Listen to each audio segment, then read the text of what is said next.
Italy পাঠানোর স্বপ্ন দেখিয়ে লিবিয়ায় নিয়ে বন্দি করে মানব পাচারকারীরা। তাদের দাবিকৃত ৬০ লাখ টাকা দিয়েও জীবন রক্ষা হয়নি মাদারীপুরের যুবক সোহাগ মুন্সির। আরও ২৭ লাখ টাকা দিতে দেরি হওয়ায় গুলি করে হত্যার পর গুম করা হয় সোহাগের মরদেহ। এমন খবর পাওয়ার পর কান্নায় ভেঙে পড়ে নিহতদের পরিবার।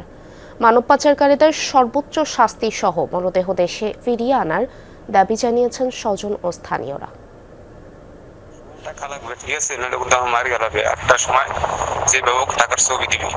এভাবেই মৃত্যুর আগে পরিবারের কাছে অডিও বার্তায় আকুতি জানান সোহাগ মুন্সি। তবে সময় মতো মানব পাচারকারীদের মুক্তিপণের টাকা জোগাড় করতে না পারায় জীবন রক্ষা হয়নি তার। মাদারীপুরের রাজুর উপজেলার মজুমদারকান্দি গ্রামের রংমিস্ত্রি সোহাগ মুন্সি ইতালি যাওয়ার আশায় স্থানীয় ময়না আক্তার ও জুলহাস সর্দারের হাতে প্রথমে ২২ লাখ টাকা তুলে দেন। এরপর ২০২৫ সালে বাড়ি ছাড়েন সোহাগ। লিবিয়ার ত্রিপোলিতে নিয়ে জিম্মি করা হয় সোহাগকে। নির্যাতনের পর ভিডিও পাঠিয়ে পরিবারের কাছে কয়েক ধাপে আরও ৩৮ লাখ টাকা হাতিয়ে নেয় দালাল চক্র। সর্বশেষ গত ২৩ জুলাই মুক্তিপণের জন্য দাবি করা হয় আরও ২৭ লাখ টাকা। সেই টাকা না পেয়ে চূড়ান্ত পরিণতি নেমে আসে সোহাগের ভাগ্যে। আমার পোলারে দিছি দুলাশের কাছে বেশি ময়না দাফে দাফে টাকা নিচ্ছে আমার কাছে লেতে লেতে সব দিয়ে ৬০ লক্ষ টাকার মতন নিচ্ছে। আমার ছেলের আবার ফেরত এই জায়গায় নিয়ে যায়, নেওয়ার পরে হেদিনা রাইতেই আমার পোলারে মারিয়ে ফেলায়। পররাষ্ট্র মন্ত্রণালয়ে আবেদন করছি, সবাই বরাবর ইমেল করছি আমার ভাই লাশটা ফেরত আনুক, আমার ছোট ভাই লাশটা যাতে এক নজর দেখতে চাই।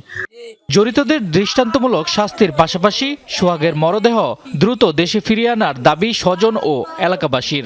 আমার কাছে খবর আসে যে সোহাগ আর নাই, তাকে শুক্রবার গুলি করে মেরে ফেলানো হয়েছে। টাকার জন্য আমরা সুষ্ঠু বিচার চাচ্ছি। এরকম নিকটাম ঘটনা যেন আর যাতে না হয় এইসব করে সরকারের দ্বারা এটি আবেদন যেন এটার সুষ্ঠু একটা বিচার করে।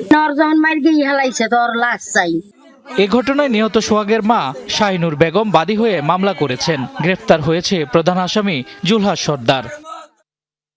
অবশ্যই ব্যবস্থা নেওয়া হবে। জুলহাস স্যার আমরা অন্য কাউকেই তেমন ভাবে পাই নাই, কারণ ওরা তো সিন্ডিকেটের সদস্য। জুলহাসকে বিভিন্ন ইয়ে করে ঢাকা থেকে আমরা ধরেছি, আপনারা জানেন। তার সঙ্গীগুলোকে আমরা কিছু তথ্য পেয়েছি, বাট ধরার মতো অবস্থা এখন আমরা হয়নি, কারণ এতে বেশিরভাগই দেশের বাইরে, আর যারাও দেশে আছে তারা অলওয়েজ মুভমেন্টের উপরে।